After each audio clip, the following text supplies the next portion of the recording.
Good afternoon everyone. আমরা প্রয়াগরাজ যাচ্ছি আজকে। বারাণসী থেকে বেরিয়েছি, অনেকটা চলে এসেছি। আর এখান থেকে 40 কিলোমিটারের মতো বাকি প্রয়াগরাজ। রাস্তা কিন্তু পুরো ক্লিন এখনও পর্যন্ত।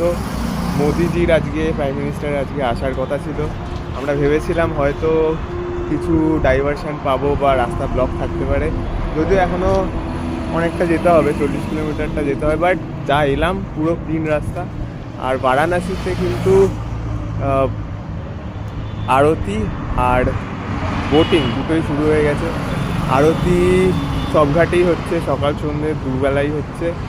আর বোটিংয়ের একটা কিছু ওদের হরতাল চলছিল, মানে স্ট্রাইক চলছিল, ওটাও এখন বন্ধ হয়ে গেছে। কালকে সন্ধেবেলার থেকে বোটিং স্টার্ট হয়ে গেছে।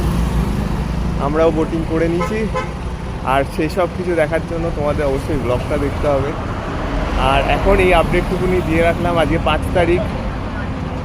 যদি তোমরা আসতে চাও এখন আসতে পারো, সব কিছু পরিষ্কার হয়ে গেছে, এখানে কোনো চাপ নেই। চলো আমরা আস্তে আস্তে এগোতে থাকি। এবার আবার পরে যদি কোনো আলাদা আপডেট পাই অবশ্যই তোমাদের জানাবো। Bye bye.